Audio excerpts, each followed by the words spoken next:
자랑하게 하소서. 아멘. 자, 오늘 이 말씀을 가지고 행복한 그리스도인이라고 하는 제목을 가지고 은혜를 나누려고 합니다. 주보를 보시면 아시겠지만 2024년 표해서 정의를 지키는 자들과 항상 공의를 행하는 자는 복이 있도다. 시편 106편 3절의 말씀을 올해 표로 정했습니다. 자, 그래서 원래는 첫 번째 새해 첫 주일에 올해의 표를 함께 나누고 2024년 이 말씀을 마음에 간직하고 이 말씀을 이루고 또 이루어지도록 우리 열심히 신앙생활을 합시다. 이렇게 설교를 해야 되는데 40일 기도회 기간 중이어서 주일에도 그 40일 기도의 말씀을 함께 나누다 보니까 이제서야 올해의 표를 함께 나누고 또 마음에 새기는 그런 시간이 되었습니다. 그래서 오늘 이 설교를 들을 때 오늘이 2024년 첫 주일이다 이렇게 생각을 하시고 하나님께서 우리 교회와 온 성도들에게 주신 하나님의 말씀을 다시 한번 마음에 새기는 그런 시간이 될 수 있기를 부탁을 드립니다. 자, 2024년을 시작하면서 제가 올해는 어떤 말씀으로 또 어떻게 성도들을 섬기고 우리 예수교회가 하나님 앞에 서야 될지 기도하면서 하나님께서 주신 말씀이 시편 106편 3절의 말씀입니다. 이 말씀을 통해서 제가 하나님 앞에 기도했던 것은 이 말씀처럼 하나님 올해는 그리고 올해뿐만 아니라 남은 생에 우리 성도님들이 신앙생활 할 때 정말 행복하게 신앙생활하게 하옵소서 그런 기도를 드렸습니다. 성경에 보면 축복이라는 말은 많이 나와요. 복을 주신다, 복이다, 복이 임한다. 축복이라고 하는 그런 의미는 참 많이 등장을 하는데 행복이라는 말은 그렇게 많이 등장하지 않습니다. 행복. 그런데 오늘 3절 끝에 보면 복이 있도다. 이 복이 바로 축복의 의미가 아니라 행복의 의미입니다. 에쉐르라는 단어인데 이 에쉐르라는 단어는 감탄사예요. 감탄사. 야, 복되다. 행복하다. 감사하다. 뭐 이런. 그래서 시편 1장 1편에도 복 있는 사람은 악인의 꾀를 쫓지 않고 2절에 여호와의 율법을 즐거워하고 주야로 묵상하는 사람이다. 그런 말씀이 있잖아요. 복 있는 사람은 이라고 할 때 원래 의미는 에쉐르예요. 이런 사람이 행복한 사람이야. 이런 감탄사거든요. 그렇게 보면 거의 대부분이 복하면 축복이라고 생각을 합니다. 하나님이 이렇게 살면 공의와 정의로 살면 하나님이 축복하실 거야. 복 받을 거야. 복 받기 위해서 이렇게 살고 저렇게 산다고 생각하는데 오늘 본문의 의미는 그런 축복의 개념이 아니라 행복의 개념입니다. 이렇게 사는 것이 행복이야. 이걸 깨닫는 거예요. 자, 그래서 1절, 2절을 보면 하나님을 찬양하는 그런 찬양으로 감사하고 그의 인자심이 영원함이로다. 2절에 누가 능히 여호와의 권능을 다 말하며 주께서 받으실 찬양을 다 선포하랴. 하나님을 찬양하는 게 우리의 어떤 곳으로도 다 찬양할 수 없는 그런 엄청난 은혜와 또 감사가 함께 있다. 이런 고백을 먼저 시작을 합니다. 왜 이런 고백을 하냐 하면 이유가 있습니다. 3절이에요.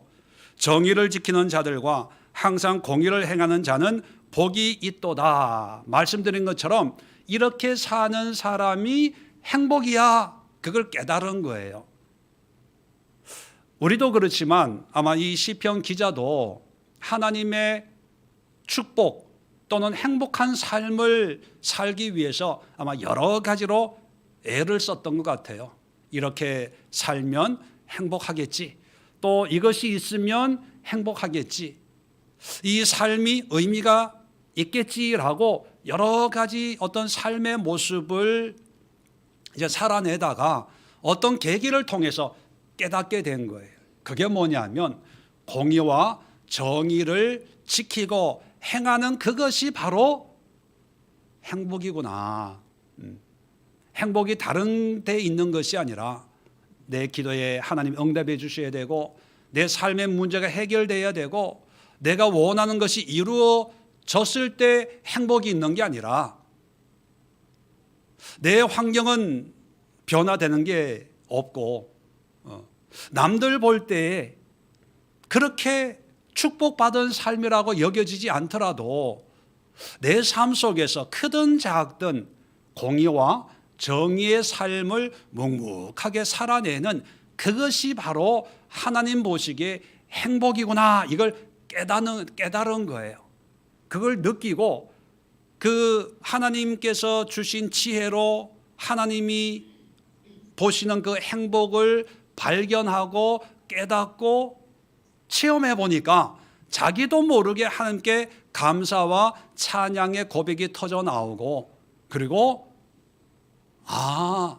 이게 행복이구나, 멀리 있는 것이 아니라, 다른 게 행복이 아니라 이것이 행복이구나라고 이제 감탄하는 그 의미가 바로 1절, 2절, 3절의 말씀입니다. 그래서 저도 그렇고 우리 성도님들도 그렇고 신앙생활을 하는데, 믿음 생활을 하는데 그냥 억지로 신앙생활 하지 말고, 또는 억지는 아니지만 그저 습관적으로 신앙생활 하지 말고, 종교적으로 신앙생활 하지 말고, 어차피 믿음생활 한다면 정말 행복하게 신앙생활 하자. 한 번밖에 없는 인생인데, 그죠? 그리고 오늘 이 순간이라고 하는 것이 한번 지나가면 영원히 돌아오지 않아요. 요즘 저도 문득 느끼는 게, 여러분 놀라지 마세요. 제가 벌써 환갑이에요. 믿겨집니까, 여러분? 네? 제가 어렸을 때 저희 아버지 환갑 잔치를 한다고 동네에 다니면서 식사하러 오세요 했던 게 어저께 같았거든요. 그때 환갑 한다고 하면 연세 많은 할아버지라고 생각을 했거든요. 그런데 여러분, 이 얼굴에 이 몸에 이 마음에, 여러분 벌써 환갑이에요. 내년이 이제 60이에요 60. 그래서 60년을 살아왔는데 지금까지 살아온 삶을 되돌아봐서는 뭐 하겠습니까? 60년을 살아왔는데 이제 앞으로 살 날이 더 짧잖아요. 다른 분들은 살 날이 더 많이 남아있지만 짧은데 이 짧은 시간을 어떻게 보낼까? 이제는 돈을 벌고 싶어도 이제 벌 수가 없고, 유명해지고 싶어도 유명해질 수가 없고, 뭔가 속된 말로 떵떵거리게 살고 싶어도 그럴 능력이 이제 없는 거예요. 그저 건강하게 그냥 편안하게 사는 게 하나의 소망이 될 그런 나이가 됐지 않습니까? 자, 그렇다면 이제 남은 생애를 살아가는데 행복하자. 이제는 좀 축복이라는 건 좀 이렇게 세상적인 어떤 그런 개념적인 축복은 이제 받고 싶지도 않아요. 왜? 받으면 부담돼요. 이제는 그저 뭐 연봉 한 1억 정도 되고 그죠? 뭐 대치동으로 이사 가고 뭐 그러면은 뭐 좋겠지만 이제는 뭐 이렇게 뭐 대단한 이런 게 오히려 부담되고 거북해집니다. 대신에 하루하루가 행복했으면 좋겠다. 그죠? 행복하게 살고 행복하게 믿고 행복하게 목회하고 행복한 사람들과 함께 교제하고. 그래서 올해 표를 좀 문맥은 좀 거창해요. 공의를 행하고 정의를 행하는 자는 복이 있도다. 공의와 정의 그러면 좀 부담이 되고 마음이 무거워지는데 여러분, 그러나 그 의미는요 좀 행복한 거예요. 그래서 저도 그렇고 여러분도 그렇고 2024년부터는 신앙생활도 교회생활도 믿음생활도 좀 행복하게 할 수 있기를 주님의 이름으로 축원을 드립니다. 그리고 교회 생활, 신앙생활뿐만 아니라 어떤 남은 생애가 다들 행복하게 살았으면 좋겠다 하는 그런 마음이 있습니다. 왜 행복해야 될까? 오늘 3절에 이미 말씀드렸지만 정의를 지키는 자들과 항상 공의를 행하는 자들이 행복하다. 공의와 정의에 대해서는 제가 귀에 있을 때마다 하도 많이 말씀을 드려서 더 이상 말씀을 안 드리고요. 이제 다음 주부터 차근차근 하나씩 또 재방송하고 재생하고 할 거니까 오늘은 거기에 대해서는 자세하게 언급을 않겠습니다. 단지 간단하게 표현하면 공의는 나와 하나님과의 관계, 정의는 뭡니까? 나와 이웃, 나와 주변 환경과의 관계, 이렇게 정의를 내리면 아주 간단한, 제일 간단한 정의라고 생각을 합니다. 그런데 정의는 간단하지만 거기에 담겨져 있는 의미는 그렇게 간단치가 않죠. 하나님이 우리에게 원하시는 삶은 공의와 정의를 행하는 것, 아주 단순합니다. 근데 성경을 보면 창세기부터 계시록까지 보면 이렇게 간단한 하나님의 원하심에 우리 인간들은 그렇게 단순하게 헌신하고 순종하지를 않아요. 그래서 여러 가지 어떤 교만과 우상 숭배와 시기와 질투, 이런 죄에 빠지는데, 그래서 집에 가서 한번 읽어보세요. 6절부터 보면 이 시편 기자는 6절부터 이스라엘의 역사를 아주 간단하게 요약을 합니다. 출애굽부터 시작해서. 그런데 그 이스라엘의 역사를 통해서 뭘 얘기하려고 하냐면, 공의와 정의를 행했을 때는 하나님이 이스라엘 백성들을 택하시고 출애굽시켰었는데, 그런데 그 가운데 또 교만해서 공의와 정의가 무너졌을 때 죄를 지었고 죄를 짓게 되고 하나님이 심판하시고 이방인에게 포로로 끌려가게 하시고, 또 하나님이 공의와 정의를 우리에게 실천하기 위해서 우리를 구원해 주시고 세계 여러 나라에서 이 땅으로 돌아오게 하셨다라고 하는 이스라엘의 역사를 간단하게 요약을 합니다. 그것이 6절부터 48절까지예요. 왜 이걸 요약하냐 하면 공의와 정의를 행하는 것이 하나님의 뜻이다. 그래서 이 뜻을 순종할 때 하나님은 은혜를 베푸셨고, 이 뜻에 반항하고 행하지 않을 때 하나님은 우리를 심판하셨다. 이것이 우리 이스라엘 민족의 역사 속에 분명하지 않냐. 그러니까 공의와 정의를 행하자, 이렇게 얘기를 하는 거예요. 그러면 우리의 신앙생활도 마찬가지가 아닐까 생각을 합니다. 요즘 환경과 경제가 다 어렵다고 하지요. 이럴 때 이게 있으면 행복하지 않을까? 저게 있으면 행복하지 않을까? 이 문제가 해결되면 행복하지 않을까? 다 그런 생각을 가지고 원하는 것을 찾으려고, 얻으려고, 구하려고, 뭔가를 이루려고 애를 씁니다. 자, 그러다가 어떤 분들은 이루는 분도 있어요. 성취하는 분들도 있죠. 자, 그런데 그 성취 뒤에 정말 행복이 찾아오냐? 행복이 찾아올까요? 부자는 될지 몰라도 행복과는 오히려 거리가 멀어지는 경우가 너무나 많이 있지요. 또 어떤 분들은 원하는 것을 이루지 못했을 때 실망합니다.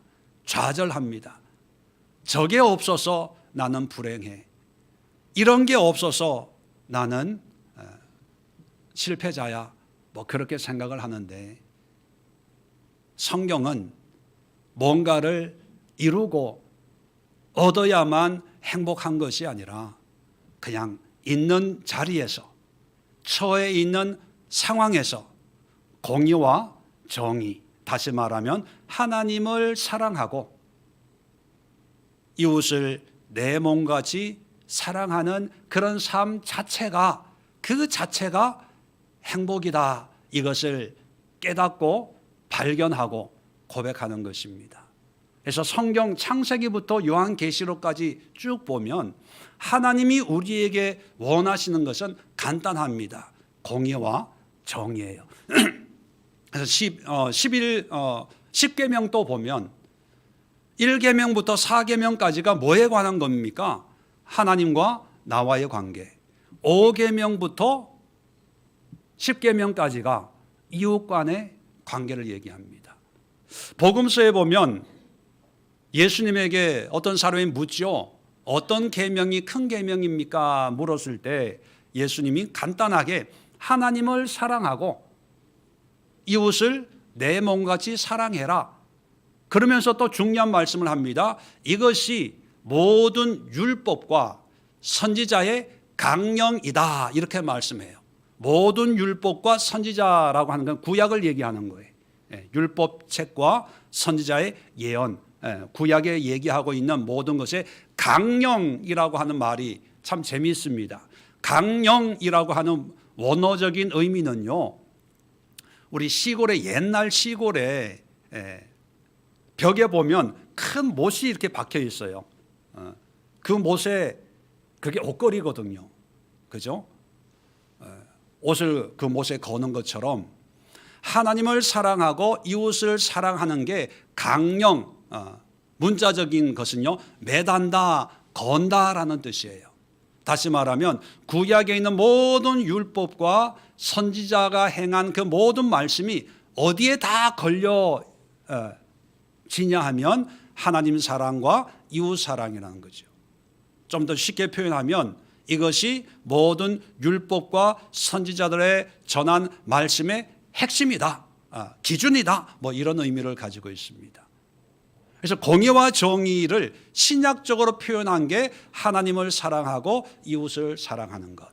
우리 3부 예배 때 우리 산상설교 중에 요즘 팔복을 우리가 공부하고 있습니다. 그 팔복도 자세히 보면 첫 번째 복부터 네 번째 복까지가 뭐냐면 나와 하나님과의 관계를 얘기하는 거예요. 심령이 가난한 자가 복이 있나니, 애통하는 자가 복이 있나니, 온유한 자가 복이 있나니, 의에 줄이고 목마른 자가 복이 있나니.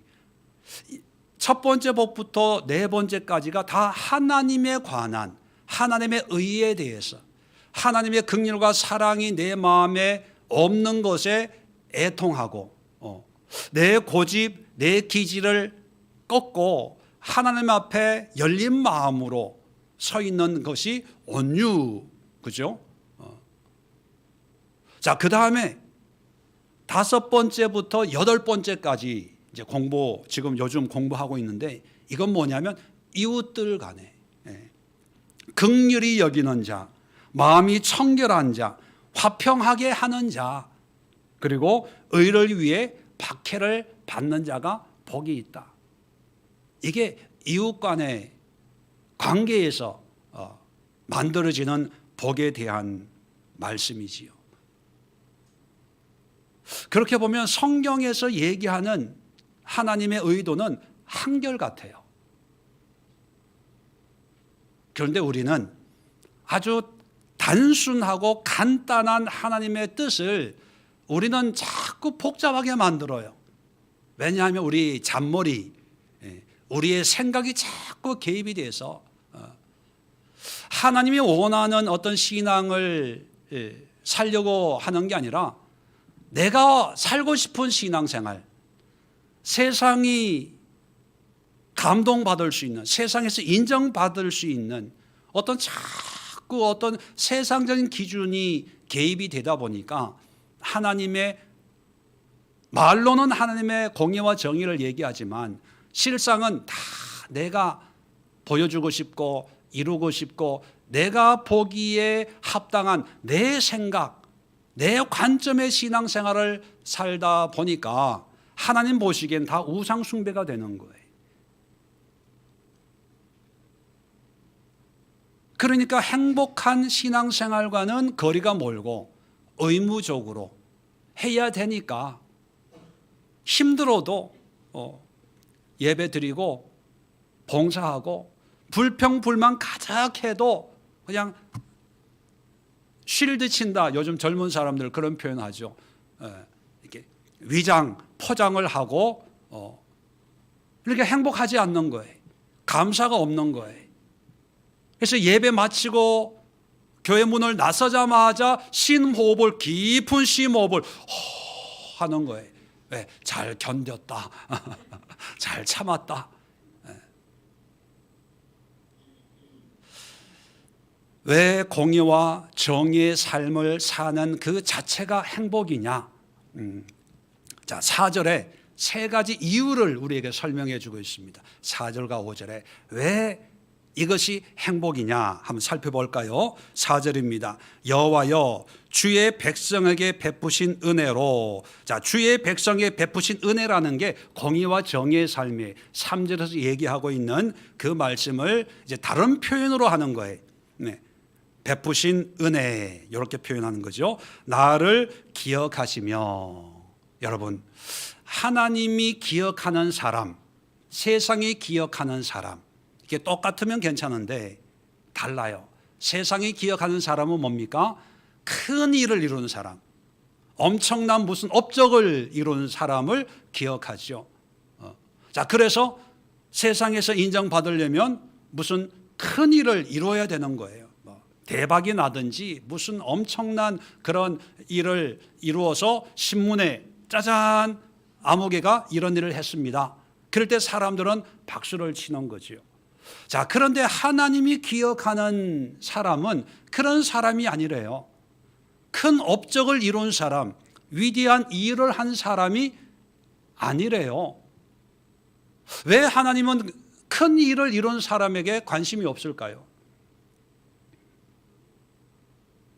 우리는 큰 일을 이룬 사람을 인정하는 게 뭐냐면 내가 하고 싶어도 할 수 없는 일을 그 사람은 했기 때문에 그 능력을 인정해 주는 거죠. 그런데 하나님은 능력이 무한하신 분이에요. 요즘 가장 부자가 누굽니까? 옛날에 빌 게이츠고 요즘에는 그 아마존 CEO 누구죠? 아니면은 앨런 머스크 같은 이런 사람이 제일 부자겠죠. 한국에서는 이재용 삼성 회장이나 이런 분이겠죠. 재산이 얼마인지 모르지만 천조라고 생각을 해봅시다. 천조 달러라고 생각해 봅시다. 내 돈 아니니까. 근데 하나님에게 있어서 천조라는 액수가 큰 걸까요? 말씀으로 천지를 우주를 창조하셨는데 전기차를 만들고 뭐를 만들고 대포를 만들고 뭘 만들었어요. 근데 하나님에게 그 만든 거를 자랑할 수 있을까요? 내가 이런 사람입니다. 명함 내밀 수 있을까요? 1,000만 원 가지고 있는 사람 앞에 100만 원 가지고 있는 사람은 명함을 못 내민다 이런 표현을 쓰잖아요. 그죠? 마찬가지예요. 하나님은 우리가 인간이 무슨 일을 했든지 간에 큰 일을 했다고 명함을 내밀 수 있는 분이 아니에요. 하나님의 능력에 비해서는 아무리 무슨 일을 엄청난 일을 했다고 해도 정말 세 발의 피조차도 안 되는 그런 하나님이거든요. 자, 그래서 하나님은 일에 관심이 전혀 없어요. 단지 어디에 있냐? 공의와 정의. 일이 아니라 주어진 환경에서 어려우면 어려운 대로, 질병 가운데 있으면 질병 가운데 있는 대로, 가난하면 가난한 대로, 부자면 부자인 대로 뭘 바라보시냐? 공의로 살고 있냐? 정의의 삶을 살아내고 있냐? 이걸로 기억한대요. 예수님이 십자가에 못 박혀 돌아가실 때 강도도 양좌우에 있었지요. 그 두 강도 가운데 한 사람은 구원받고 한 사람은 구원을 받지 못했어요. 자, 그 구원받은 강도가 같이 죽으면서 예수님에게 뭐라고 얘기하냐면 예수여 나를 기억하옵소서, 그렇게 얘기를 해요. 자, 그랬을 때 그 말씀을 듣고 예수님은 다른 말을 안 해요. 오늘 네가 나와 함께 낙원에 있게 될 거야, 이렇게 얘기하고 끝나요. 그래서 이 강도가 어떻게 구원받았는지 성경에서 자세히 얘기를 안 하고 있기 때문에 우리는 잘 모릅니다. 그런데 우리가 유추해 볼 수는 있어요. 뭐냐 하면 예수여 나를 기억하옵소서라고 했을 때 그런 예수님께 기억해 주세요라고 얘기하는 이 강도는 로마 법적으로는 강도라는 법률적인 어떤 죄명을 가지고 있겠지만 하나님 앞에서는 뭔가 기억할 만한 뭔가가 있었겠구나라고 유추할 수 있지 않겠습니까? 그리고 예수님은 그것을 기억하시고 낙원으로 구원을 해 주셨습니다. 근데 그 기억할 만한 게 뭐가 있을까? 뭐였을까? 몰라요. 성경이 침묵하고 있으니까. 그런데 오늘 말씀과 연결해 보면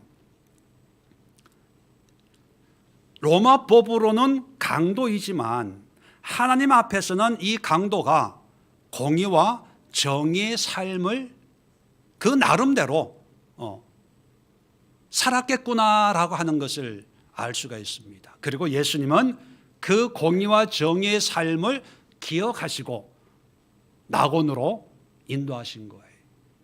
하나님이 우리의 삶을 보실 때 우리가 엄청난 일을 하고 또 교회 봉사를 하고 어떤 자선단체 이런 일을 하고 많이 있겠지만 하나님이 우리의 인생을 통해서 기억하시는 것은 공의를 어떻게 행했는지, 정의를 어떻게 실천했는지 그걸 기억한다는 거예요.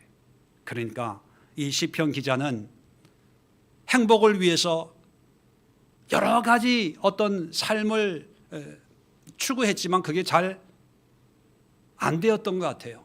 낙심하고 있을 때 이스라엘의 역사를 통해서 또 하나님의 성령을 통해서 주신 그 깨달음을 통해서 공의와 정의를 하나님이 기억하는구나 라는 것을 깨달았을 때 공의로 살고 정의로 사는 자가 정말 행복한 사람이구나. 왜? 하나님이 기억하시니까.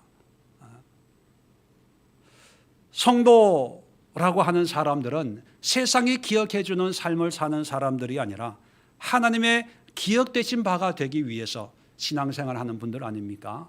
그렇다면 여러분, 하나님이 기억하시는 바가 공의와 정의의 삶을 사는 것이라는 것을 여러분 기억하시고 공의와 정의의 삶을 살 때 내가 행복한 삶을 살아내고 있구나, 행복한 삶이 되었구나, 이런 자각과 어떤 고백이 있는 그런 우리 예수교회 성도님들 될 수 있기를 주님의 이름으로 축원을 드립니다. 두 번째 또 이유가 있습니다. 4절 계속해서 주의 구원으로 나를 돌보사. 공의와 정의의 삶이 행복한 이유가 하나님이 돌봐주신다는 거예요. 아까도 말씀드렸지만 하나님의 마음에 드는 사람이 누구냐? 큰 일을 이룬 사람, 위대한 업적의 사람이 아니라 있는 상황에서, 있는 위치에서 공의를 실천하고 정의를 실천하는 그런 사람에게 관심을 가지는데, 자, 그 사람들을 돌봐주신다는 겁니다. 시편 34편 15절에 여호와의 눈은 의인을 향하시고, 의인이라고 하는 게 공의와 정의를 행하는 사람을 총칭해서 의인 이렇게 표현하죠. 의의 사람, 공의와 정의의 사람이라는 뜻이죠. 하나님의 눈이 의인을, 그런 삶을 사는 사람에게 향하고, 계속해서 그의 귀는 그들의 부르짖음에 기울이시는도다. 눈과 귀가 공의와 정의를 행하는 사람에게 쏠려 있다는 거예요. 그렇기 때문에 행복하다는 거죠. 여러분, 아내와 남편이 행복한 이유는 뭐냐면, 아내는 남편의 사랑을 받고 관심을 받고, 남편은 아내의 사랑을 받기 때문에 행복한 거예요. 그리고 행복하기 때문에 안정감을 누리는 거죠. 누군가가 나를 지켜준다고 믿기 때문이죠. 눈만 뜨면 그 사람이 보여지고, 뒤돌아보면 그 사람이 나를 쳐다보고 있고, 이게 스토커가 이러면 아마 무서워서 도망갈 거예요. 그런데 남편과 아내가 늘 보살펴주고 바라봐주고 지켜주니까 행복하고 안정감이 드는 거예요. 그런데 여러분, 공의와 정의로 사는 사람들을 하나님이 바라봐주고 지켜주고 귀를 기울여주고 있다는 거예요. 그러니까 행복한 거예요. 그래서 감사한 거죠.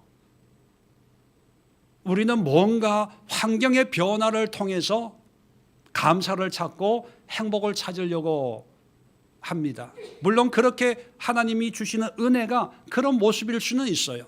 그런데 근본적인 것은요, 공의와 정의의 관계 속에서 어떤 환경의 변화가 일어나야 그것이 진정한 행복이고 감사고 기쁨이 되는데, 하나님과의 관계 없이 그냥 환경적인, 어쩌다가 잘 될 때가 있잖아요. 안 믿는 사람들도 뭐 부자가 되기도 하고 하니까요. 그런데 그렇게 만들어지는 환경의 안전은 오래 가지를 못한다는 거예요. 오히려 그런 안전을 인위적으로 지키려고 하다가 더 불안해지고 초조해지고 두려움 속에 빠지기도 합니다. 우리의 진정한 행복과 안전은 하나님으로부터 임하는 건데, 그 하나님의 눈과 귀가 머무는 사람은 공의와 정의의 삶이에요. 그래서 이 공의와 정의로 산다는 것이 얼마나 특별한 하나님의 은혜고 축복이고 의미가 있는지 우리가 바르게 깨닫고 바르게 신앙생활을 해야 되는데, 오늘날 그렇지 못한 모습이 너무 많이 있어서 마음이 아플 때가 참 많습니다. 마지막으로 한 번 더 볼까요? 5절을 보면, 내가 주의 택하신 자가, 자, 택하신 자도 공의와 정의를 행하는 사람이에요. 계속 똑같은 의미를 다양한 표현으로 이제 표현하고 있는 거거든요. 자, 주의 택하신 자가 형통함을 보고, 자, 형통함, 이걸 우리 문자적으로 이해하면 잘 되는 거예요. 성공하는 거고 원하는 것이 이루어진 어떤 그런 상태를 형통함, 이렇게 오해할 수가 있는데, 여러분, 원어를 보면 형통이라는 이 히브리 말이 토부라는 단어예요. 이 토부라는 말이 성경에 제일 먼저 쓰여진 게 창세기 1장인데, 하나님이 천지를 창조하시고 보시기에 좋았더라, 좋았더라, 좋다 또는 선하다, 그런 뜻을 가지고 있는 게 토부예요.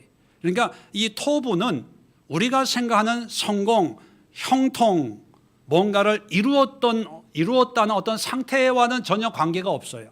그냥 하나님이 보시기에 좋은 거예요. 여러분, 살이 안 빠져서 고민하는 분, 다이어트 하려고 하잖아요. 근데 하나님이 그 모습을 체중이 80kg 나가도 토부하면 하나님 보시기 좋은 거예요.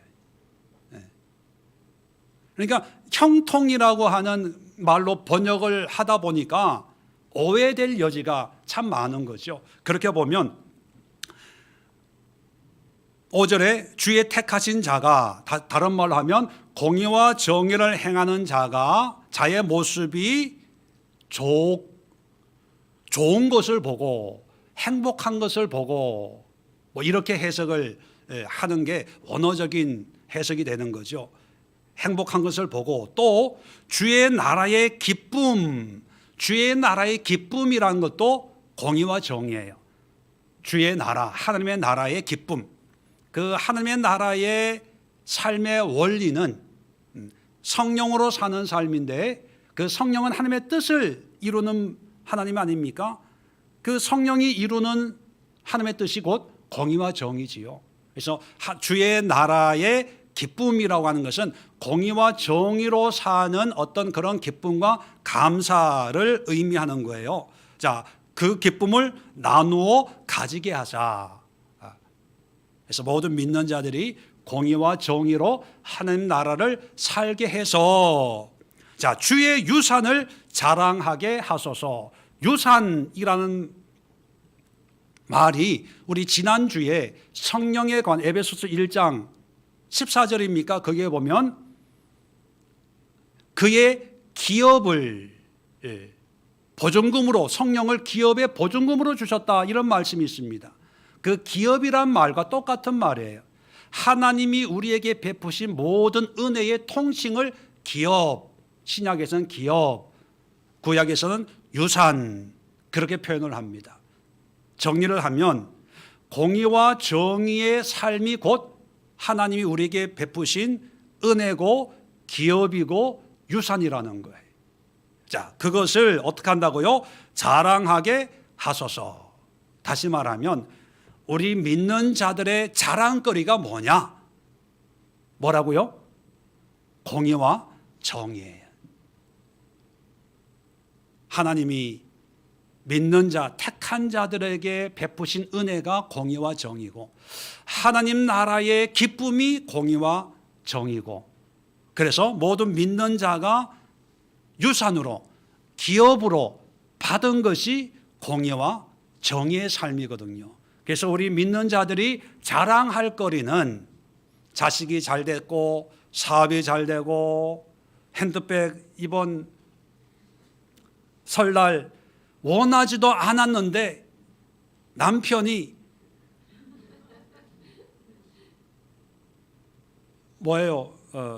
윤석열 부인이 받은 그 백하고 똑같은 거 사다가 막 가지라고 안겨줬다고 친구들, 동창생들 만나서 그런 자랑을 하는 게 아니라, 우리 하나님의 자녀들, 하나님의 백성들, 하나님의 택함 받은 성도들의 자랑거리는 내 환경과 상황과 여건에 상관없이 하나님의 공의와 정의를 준행했던 그런 삶을 자랑한다는 거예요.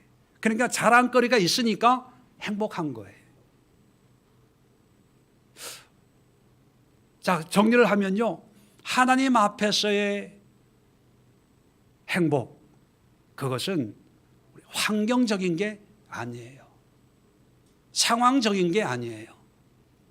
어쩌면 그 환경이 어려우면 어려운 대로, 상황이 힘들면 힘든 속에서도 우리의 공의로 말미암아 하나님을 예배하고 찬양하고 말씀에 순종하고 말씀대로 살아가려고 하는 그런 애씀과, 또 그런 공의를 통해서 우리에게 이웃과 내가 처해 있는 환경과 상황과 이 시대와 나라와 이 세대를 위해서 애통하고 중보하고 기도하고 사랑하고 섬기는 이런 삶을 사는 그런 사람들을 귀하게 여기시고 또 지키시고 보호하시고, 그리고 장차 우리가 하나님 나라에 섰을 때 자랑거리가 되도록 하나님의 기억하신 바가 되는 건데, 문제는 뭐냐 하면 우리가 그걸 모르고 있다는 거예요.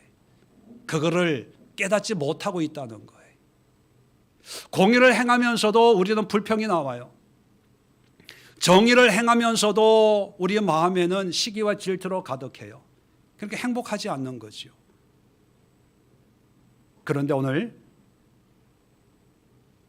공의와 정의의 삶이 바로 행복이다, 이런 말씀을 우리에게 다시 들려주고 있습니다. 그렇다면 지금까지 공의와 정의를 묵묵하게 실천해 오신 분들은 여러분, 그것이 행복이다라는 것을 인정하십시오. 그리고 고백하십시오. 그리고 그 행복을 마음껏 누리십시오. 그래서 행복하게 신앙생활 하시고 행복하게 남은 생애를 사십시오. 또 그것이 행복이 공의와 정의가 정의인 줄 몰랐던 분들은 다른 데서 행복을 찾지 마시고 하나님 앞에 공의와 정의의 삶을 사모하고 추구하고 또 그렇게 살 수 있도록 애를 쓰면서 내가 행복을 사모하고 행복하기 위해서 내가 이렇게 애쓰고 있구나, 그렇게 인정하면 아마 우리의 신앙생활이 정말 행복한, 세상이 알 수 없는 그런 하나님의 행복을 날마다 경험하는 그런 하루하루가 될 줄로 믿습니다. 그래서 2024년부터 여러분 옆에 있는 분들과 한번 이렇게 인사합시다. 집사님, 권사님, 이제 행복하게 신앙생활 합시다. 시작. 또 한번 인사합시다. 우리 행복하게 삽시다. 2024년이 행복의 원년이 될 줄로 믿습니다. 기도합니다. 좋으신 하나님 감사합니다. 지금까지 행복하게 살려고 애썼지만 그 행복은 마치 저 멀리 있는 것처럼 잡힐 듯 잡히지 않은 그런 모습이었습니다. 그런데 어쩌면 이미 우리는 행복하고 행복한 생활을 살아왔고 또 행복한 삶이 너무나 가까이 있었는데 그 행복의 정의가 무엇인지 몰라서 방황했었다면 오늘 공의와 정의를 실천하는 것이 바로 하나님 앞에서의 행복한 그리스도인이라는 이 사실 앞에 주님 앞에 감사하고 이제 2024년부터 행복한 그리스도인, 행복한 성도, 행복한 하나님의 자녀로 공의와 정의의 삶을 실천하는 그런 우리 예수의 모든 성도들 되게 하여 주시옵소서. 이제는 우리 주 예수 그리스도의 은혜와 하나님 아버지의 크고 놀라운 사랑하심과 성령의 교통하심이 함께 예배하는 모든 무리들과 가정과 직장과 일터와 또 우리가 살고 있는 이 세대와 이 나라, 이 민족 되게 역사하여 주시기를 성부와 성자와 성령의 이름으로 간절히 축원드리옵나이다. 아멘.